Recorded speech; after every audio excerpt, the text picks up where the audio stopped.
against the press. Trump appeared more emboldened after ABC settled a defamation lawsuit with the president-elect over the weekend. The network issued an apology and agreed to give $15 million toward Trump's yet-to-be-built presidential library. Trump also mentioned other targets for legal action, including CBS News, journalist Bob Woodward, and the people of Iowa, referring to the Des Moines Register for publishing the Ann Seltzer poll that incorrectly predicted the presidential election. I feel I have to do this. I shouldn't really be the one to do it. It should have been Justice Department or somebody else, but I have to do it. It costs a lot of money to do it, but we have to straighten out the press. Our press is very corrupt, almost as corrupt as our elections. So, Willie, let's sort through this. First of all, on ABC, Bill Gruskin, who, of course, a professor, a journalist, professor, said ABC shouldn't have folded, they shouldn't have paid the $15 million, and at the same time, he called the interview a, quote, train wreck, and said that it opened up ABC to liability, so at least there was a case there that would allow Trump's lawyers to open up discovery, do the sort of things that nobody at ABC and none of the journalists would want, turning over, cell phones, texts, emails, the sort of things that you see in some cases. So that's sitting right here. Ann Seltzer, Ann doesn't have to worry. The Des Moines Register, they don't have to worry. They will not get, the Trump team won't get past summary judgment. That'll be thrown out very quickly. CBS News, for their edits, what they did in the edit bay on 60 Minutes, doing what 60 Minutes has been doing for like 60 years. That's not going to get past what every show's summary judgment. What every show's been doing, that's going to be thrown out.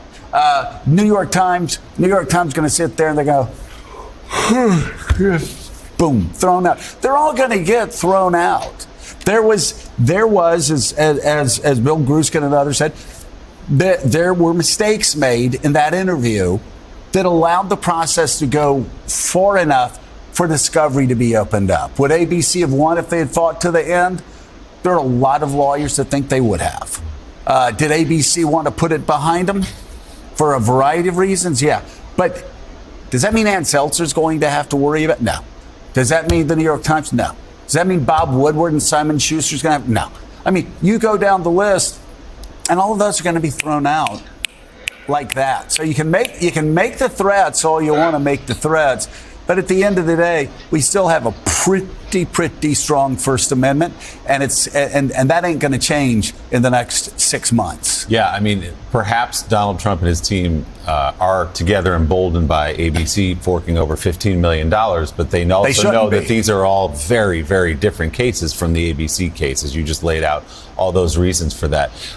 Defamation cases, famously and notoriously difficult to prove. So that's one thing that people should consider when we hear all this. And also, John, we've talked about Ann Seltzer. She got a poll wrong and then retired. So it's unclear what they're suing for exactly. And she conceded. She got it terribly wrong there. So this does, though, appear to be about a larger campaign, perhaps to intimidate, to bring to heel media organizations so that they are not critical of Donald Trump, because the message here is anything critical of me, we're going to go after and sue. Right. I think two things are true ones. As Joe just ticked through, the individual cases that Trump is suing about now all seem like non-starters. But this is about also intimidating work going forward. Yeah. The idea that reporters and journalists and institutions may not have $15 million laying around to pay. That they may just try, even just have a reporter think twice about writing something or tone down the tenor of a coverage, Jillian. It does seem like this is not just about the past. This is more about the present and future, and trying to be a warning here to anyone who dares criticize this administration that, hey, at the very least, we'll make your life hard and expensive. Absolutely. I mean, the irony is the Trump team keeps talking about freedom of speech, which implies they're against censorship, and yet they're trying to create a climate of fear that creates self-censorship. They're trying to essentially bully the media into being careful what they say in advance. And it very much mirrors what he's trying to do with other governments right now in terms of making these massive threats, trying to get them to cave and to offer up some kind of correction. We saw that with Mexico with a sudden big raid on the fentanyl suppliers and traders. And you're going to see more and more of that, where essentially I sometimes imagine the Trump team's a bit like somebody confronting a bear on a mountain path, where they're trying to make themselves as big as possible, growl enormously, and then hope the bear goes away. And that's what they're trying to do to what they regard as their rivals and enemies. And I mean, if Peter Baker, if you're in the New York Times and you're that bear, you're not going away. You can say the same thing about other media outlets too.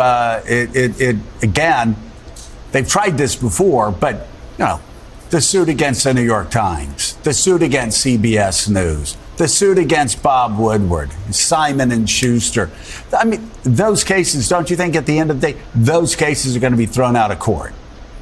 Well, look, I'm not a lawyer, obviously, but you're right to say I think that he is stretching the definition of what used to be, legitimate lawsuits against media organizations that went too far. Now, it's been reported, and that he sent a letter to the New York Times just before the election, threatening another possible legal action, including regarding an article that I wrote and articles that some of my colleagues wrote. Our lawyers will respond to that. Not too worried about it. But I think the point is exactly that he is trying to tie up media organizations, make them think twice.